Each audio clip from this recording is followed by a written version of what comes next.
Lucid Motors CCIV stock update. Okay guys, so yesterday we had the Lucid Air user experience video. So that video was posted on YouTube, on Lucid Air's YouTube channel. So you guys just click the link in the description below if you want to go directly to their video, or you can simply go to YouTube and search for Lucid Motors. You can find their YouTube channel. And I ended up watching that video, guys, and I was absolutely blown away by basically not just the user experience, but the overall design and the interior of the Lucid Air. So what we're going to do is we're going to answer a couple of your guys' questions. I've read some of your comments on the previous video, and we're going to go through basically we're going to go through the entire user experience of the inside and the overall use of the Lucid Air, and we're going to talk about the release dates and things like that. I'm going to wrap things up. Before I get into this video, guys, remind you to grab your 2 free stocks over at Webull, guys. Webull is my favorite alternative to Robinhood.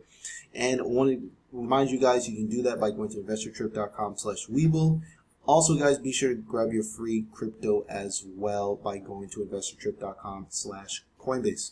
So, guys, let's head over right to it. So, this article is posted on Electric. So, this article kind of breaks down the entire user experience. I think it's a little bit easier. Obviously, you guys can just watch the video yourself on YouTube. It's not that long. It's only about 9 minutes. So we'll do a quick breakdown right here. So this is the inside. So basically, the Lucid Air has 2 LCD screens. So they call this the cockpit, and then this is the pilot panel. So this is a long cockpit, and it's broken down to three areas. So you get an area here, an area here, an area here, and it has all your display information.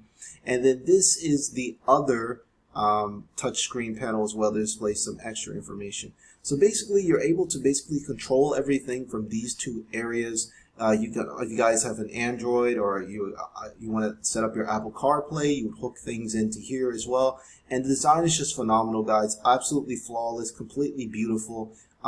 This car has everything, guys. Even has a built-in back massager.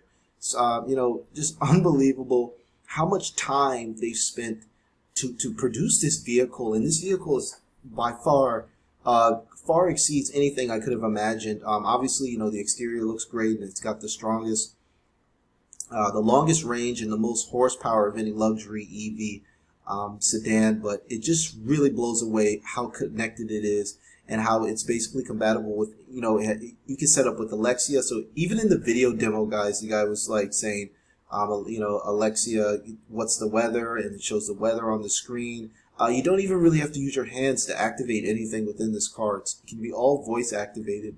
You can hook in Alexa, obviously Apple apps, Android, everything, guys. And it's just souped up to the max. Here's the actual video as well. So like I said, and then it's just so cool. But like, honestly, we really won't know exactly how the car is really going to test in real world. And obviously, some of you guys that have reserved it, you get a chance to drive it and test drive, and we have more people talking about it, just like what happened with Tesla. But so far, things are looking great. And like I said, the stock is just, it's super cheap, man. It's under 20 bucks. So you're really not paying that much more than institutional buyers did at $15. So now, to give you guys an update on when we're going to see some production done. So I know a lot of you guys are wondering, when's the car going to get delivered? Well, as you can see here, this is another article, and this says, according to the article, it says, the EV manufacturer will likely be able to start delivering the Air EV by July 2021, with around 500 units expected to be delivered in the second half of this year. Okay, so here's what's going on. So if I didn't explain this well in the previous video, we're going to see the first deliveries in July, which is basically just less than a month from now. Now, what's going to happen is that the company is hopefully, in the presentation, they said they were going to hit 20,000 units by 2022, but the CEO, Peter Rawlinson, when he went on CNBC and they kind of grilled him about it, he was kind of, he was shy to actually confirm it. So obviously it's a little bit different from Tesla. Tesla's well known for putting these outrageous delivery, projections, whether they hit them or not. They say they're going to launch the Cybertruck this year. That got pushed back. Obviously, the pandemic pushed back a lot of things, and of course the global semiconductor chip shortage. So I can kind of understand why, the CEO Peter Rawlinson, he doesn't really want to commit to to all these ridiculous claims, because there is a chip problem, guys. So this is not just affecting Lucid Motors; it's affecting all EV manufacturers, Tesla, Ford, any company that's producing an EV vehicle has been affected by this, and also some other companies as well. You know, other tech companies have been affected by this chip shortage. But the good thing is about Lucid is that it's partnering with these companies, and the chip shortage should sort itself out. The weird thing about the chip shortages, guys. Okay, now I haven't seen a lot of other people talking about this. The problem isn't that there aren't enough chips. The problem is there's not enough workers. So there's a huge employee crunch where a lot of companies just can't get people to go back to work. Obviously, they're worried about the pandemic. Some people have young children to take care of. They can't go back to work. So the problem is that there's just not enough employees going back to work. But after vaccinations, after a lot of people are going to lose their unemployment benefits, they're going to be forced to go back to work. So this chip shortage should sort itself out. If not by the second half of this year, then definitely in 2022.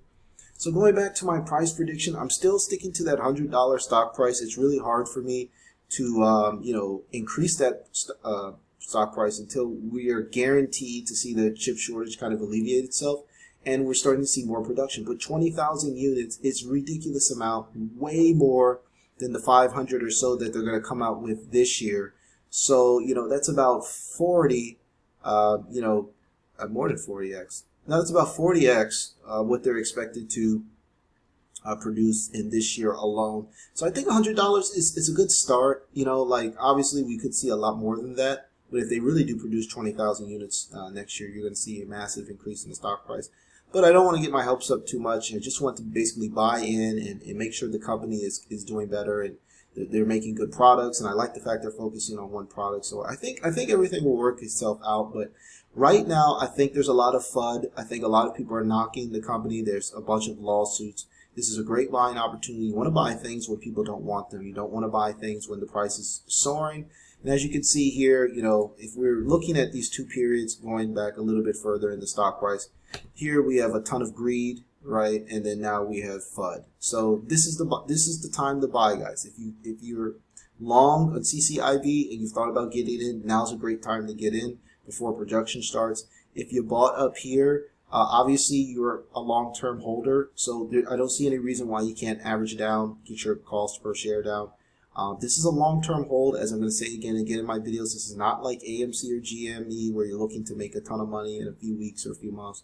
This is a multi-year hold. So if you're not ready to hold this stock at least until 2022, 2023, I would sit back and kind of reconsider your strategy, because you're not going to see massive gains right away. But if they hit that $20,000 production mark by 2022, you bet that this stock could be a $200 to $300 stock. So there's 10x upside here in a year or two if you're just patient. But like I said, guys, I'm holding. Probably going to buy some more on this dip. I really like the user experience, and I think that this is a nice EV stock to hold in the long run. I hope you guys enjoyed my video. Smash the thumbs up button. If you guys enjoyed my content, smash the red subscribe button to see more videos from me. We're going to be talking a lot more about CCIV leading up until the ticker change, which should happen. I believe it should happen as early as next month, maybe early July, guys. So stay tuned for that. So that's until next time, guys. Take care.